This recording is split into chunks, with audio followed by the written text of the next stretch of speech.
All right, welcome back to another episode of Merchant Center Mastery. I was never radio voice. Let's talk supplemental feeds. So I've been trying to keep these videos a little bit more bite-sized. So instead of going into like a 45-minute long thing, just want to hit different aspects of it. And so this probably isn't going to be the only supplemental feed video that we do, but I just wanted to walk through some quick basics about setting up a supplemental feed, getting it rolling and all that. So in this account, you can see we're already running a supplemental feed. We actually have it on it's called sale prices. We do that at times for various reasons. So sale price is an attribute. Sale price is a feed attribute. In fact, I can pull that up here. Feed attribute.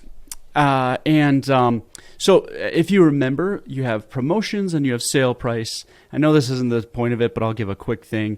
When you actually set up a promotion in a promotions tab within Merchant Center, there are certain requirements for doing that. One of those is that you can't have the price crossed out with the new price on the PDP. A promotion has to involve a price change that occurs in the cart, right? So that's one of the big differences. And so you might want to set up a sale price, although Google does take rolling averages. I believe it's of the past 30 days. They take like an average of 30 days, and then they'll look to see if your price is lower than that, and then you might still get the little badge on your shopping PLA, even if you've never actually set up a sale price. So just be aware of that. But sale price, you actually have what's called a sale price effective date, where you can designate here's when it starts and ends, which is really nice because you can set those up ahead of time. And then once it's done, even if you forget that the sale price is still there, and you'll actually see that sometimes in a product within Google Merchant Center, you'll see that there's a sale price set. As long as that effective date is already expired, Google won't use it, and it's not the end of the world to just have that up, but keep that clean as much as possible. But sale price is one of those things where sometimes it's helpful to have a supplemental feed, because your client may send you and say, hey, there are going to be 10 products that we have need for a sale price on, right?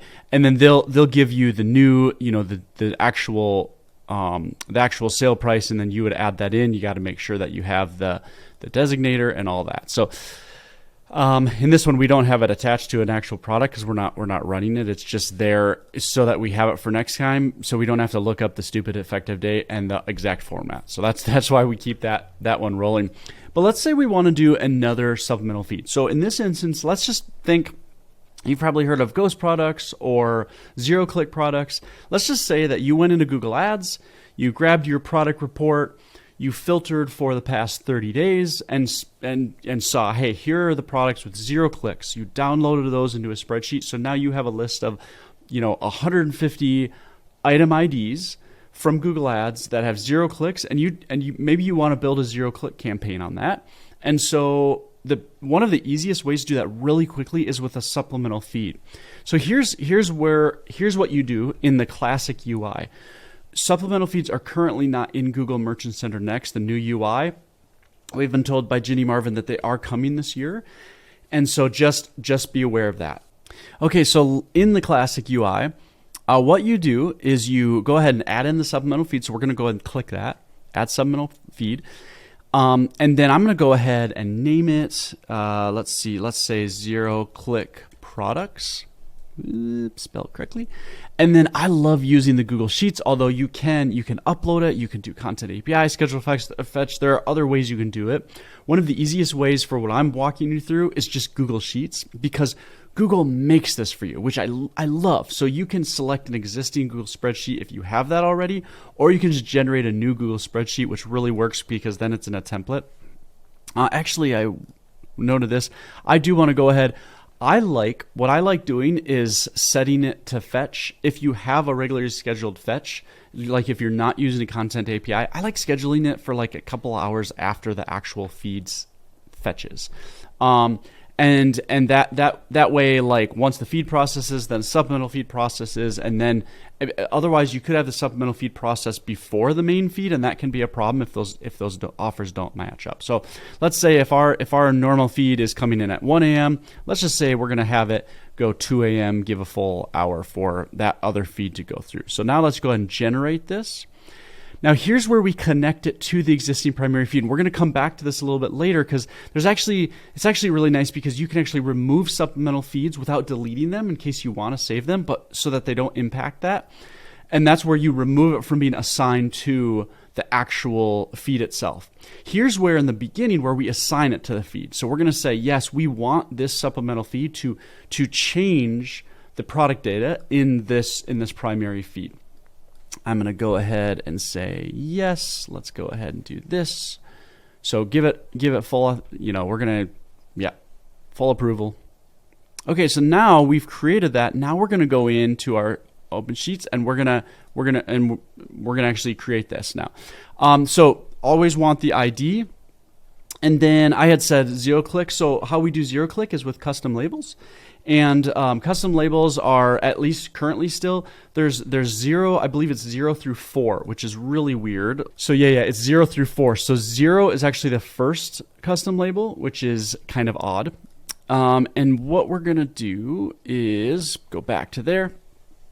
We're gonna go ahead and set that custom label 0. Custom label 0. So now we're telling Google that's what it's going to be. And now what we do is we add in the IDs. So let's say there's these IDs. I'm just making stuff up left and right. Actually, if it was Shopify, it'd probably look like this. US, and then like that. That's a lot of Shopify, but yes. And so then we might do something like 0 click. Copy that, throw that through there. So then once you've done that, you're not quite done. So you're like, hey, I created it. That's great. Well, no, now you have to go through and actually submit it. And what we do is and I'm not going to do this in this client just because like I'm just made a fake spreadsheet. But what we do is then you would do fetch now. And so your supplemental feed is not actually impacting your data until you do fetch now. So that's kind of important to do. So make sure you do fetch now that first time, and then it's gonna start loading every single day. I believe if you don't do fetch time the first time, it'll just automatically start loading on the next day at 2 a.m. when we set it, right?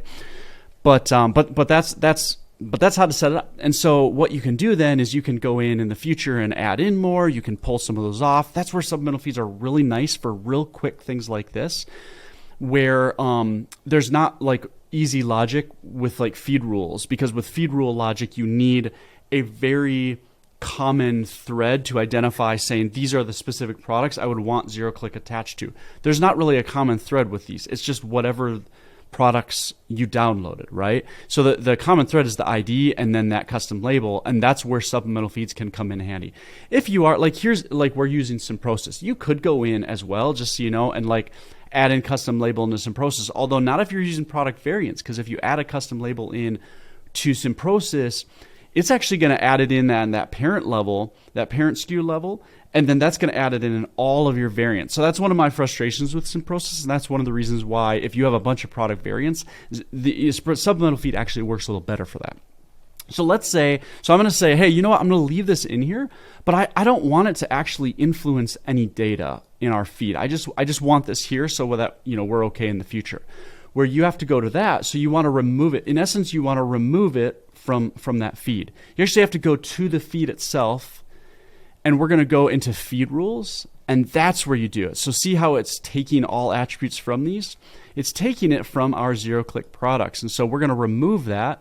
I do not want it showing up as zero-click products. Save as draft. Go ahead and apply that. And then we're going to go back, and I think it takes a second, just so you know. It's going to take a second to not show up there, so we might refresh a couple times.